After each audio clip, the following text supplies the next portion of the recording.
slot man moves right.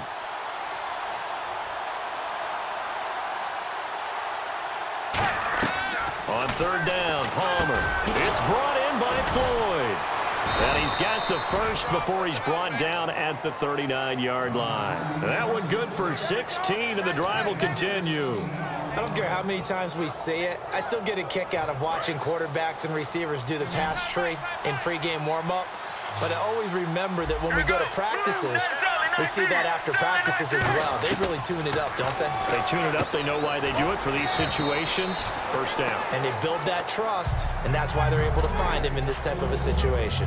And that's one of his advantages of a passer, is it not? With his height, setting back there in the pocket, firing it over the middle, he can really see everything clearly.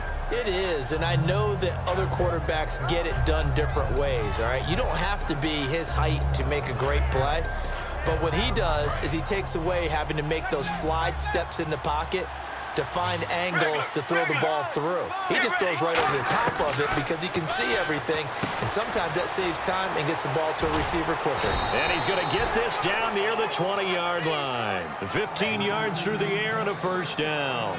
So how do you beat man coverage? First of all, you want to be a superior receiver, but you know something, that guy who's covering you, he's usually pretty good too. So the corner route is usually a great spot to get it done. They'll run it now out of the gun. And they've got it inside the 10 at the 8. A solid pickup at 13 sets them up first and goal. Absolutely love the run right there. This guy's known for his quickness, but also for his speed, and he's able to get to the second level almost before you blink if you give him any type of blocking. Always talk about slot receivers, and they're usually known as quicker than fast. In this case, we've got a guy who's quick and fast, and he used it to great advantage.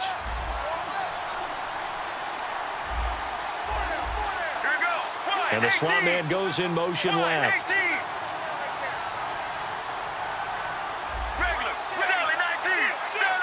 The offense operating inside the 10 at the 8 here. It's first and goal. And he is going to lose yardage here. That's going to go as a loss of 2, and it'll be second down.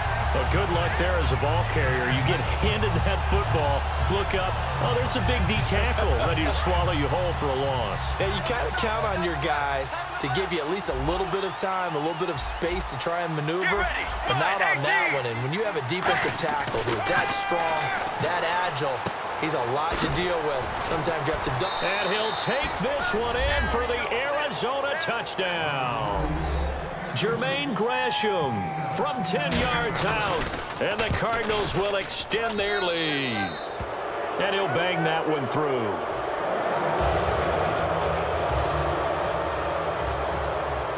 Now Catanzaro after the touchdown to kick it away.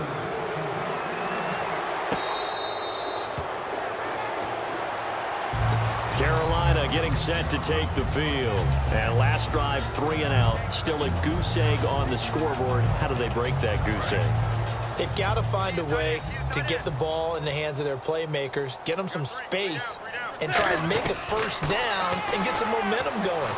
It's been a struggle for them throughout the game, and that 3 and out on the last possession, that told you just how stalled they are on offense. Now hold everything here. We're going to get a timeout by the offense. So that means they're down to 1 remaining here as we head toward halftime.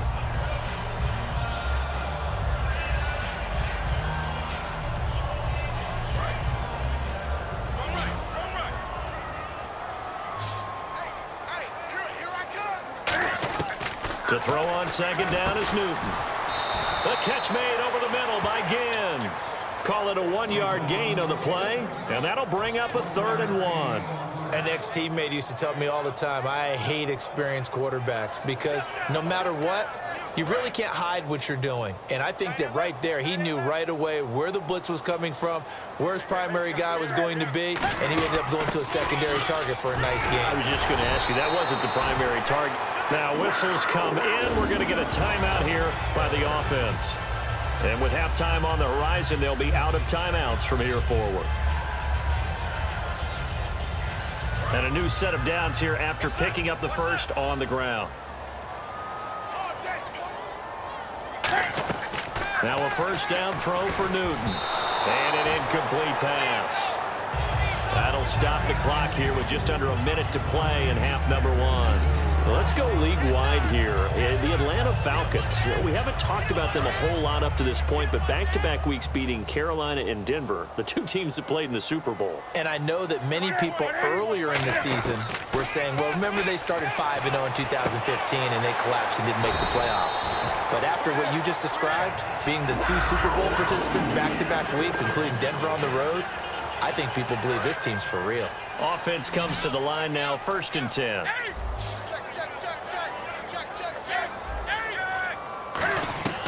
Newton on 1st down. Toward the center of the field, but it's incomplete.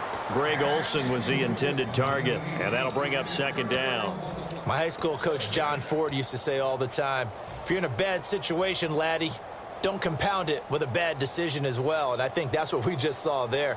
Harassed in the pocket, and he throws into double coverage anyway. He called you laddie? He called me laddie, and that was the nicest thing he called me. And on 2nd and 10 now. Watch right. Pick me up. Here we go. 2nd and 10. Newton again. And this time he's got the hook up. It's complete. He goes for 18 there as the drive will continue. And now the passing game here in the 2nd quarter starting to heat up a little bit. Don't you feel the rhythm starting to happen, right? You see it now. The confidence is starting to rise. I think now as a play caller, because that has happened, you lean on it a little bit more. You don't go totally away from running the football, but you do say, guess what? We can throw it. We can throw it well with a whole lot of confidence. It'll be a gain of 9, and that'll make it 2nd and short. So on 2nd down, the field goal unit is on here as they try to get 3 before half. And Gano's kick is right through. That's it for the first half. 2 more quarters to go. We'll have plenty more to see after the break.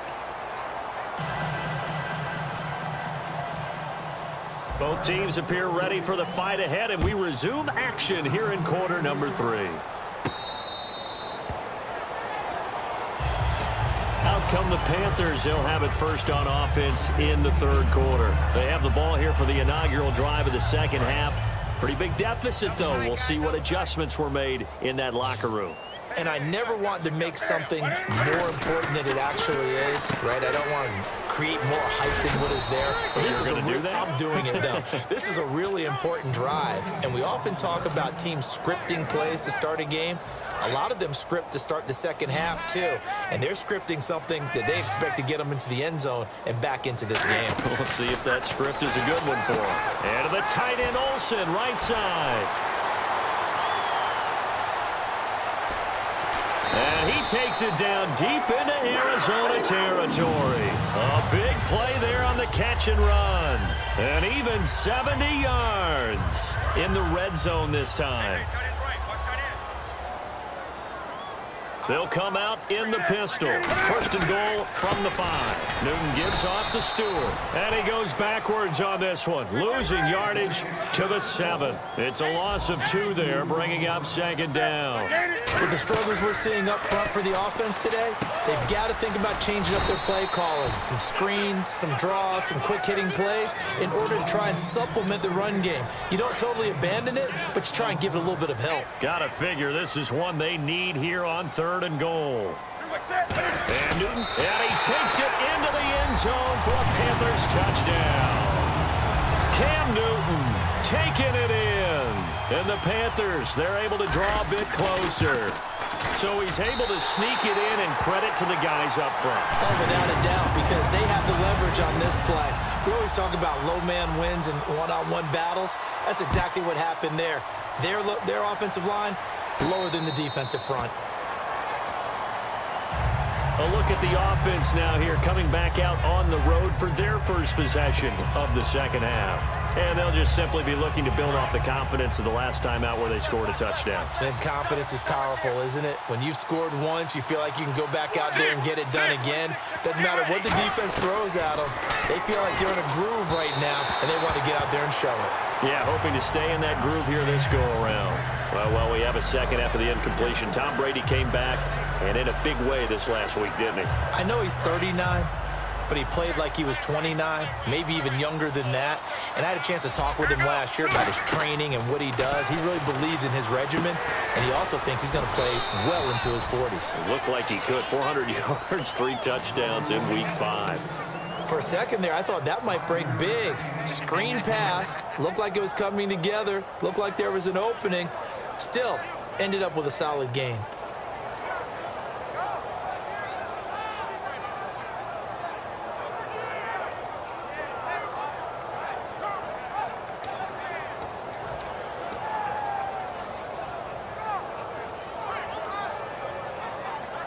And the offense in that middle ground here on 3rd down, 3rd and 5.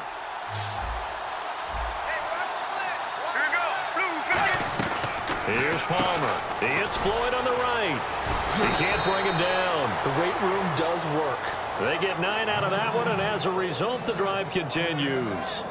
I like watching the wide receiver screen because it's a real teamwork play. Because guess what? The guy catching the ball, he'll get all the credit. But how about the people up to block in front of him, either fellow receivers or offensive linemen? That makes that play a really nice timing play, and sometimes it can break big. Get ready. Mirror, mirror, mirror. Sally 19. Sally 19. On 1st and 10, it's Palmer. It's caught left side by John Brown. And he'll be taken down at the 46-yard line. Give him 7 on the play, and that'll make this a 2nd down. Completed pass play. Now let's see if they go back to the air or to the ground. Sally 19. Sally 19. They come out here in the eye. Wide 18. Throwing again here, Palmer. Over the middle, it's Fells. And he'll get it into enemy territory just across midfield at the 49. And there's another completion to the tight end. And let's face it, it is hard to overthrow a 6'6" target. It is indeed. Quarterbacks like their speed guys. They like that huge 6'6" target that they've got in him. They really do, and it reminds me of what one great tight end told me once. He told his quarterback, just make sure you throw it up there. You know, kind of like put up in the top shelf where the kids can't get it. That was a good, strong run there. While it won't pick up a 1st down, it was definitely something needed by that offense. A positive run. They got a good push by their guys up front.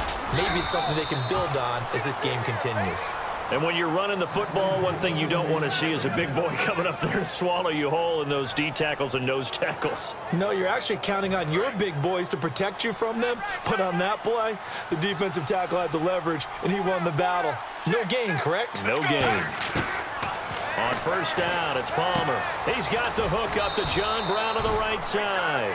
6 yards on the pickup, and that'll make it a 2nd down.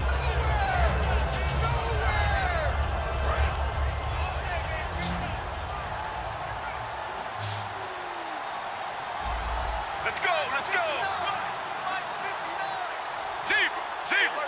Mirror. Mirror. Mirror. On 2nd down, here's Palmer. And that's incomplete. Johnson the intended target, and it's 3rd and 4.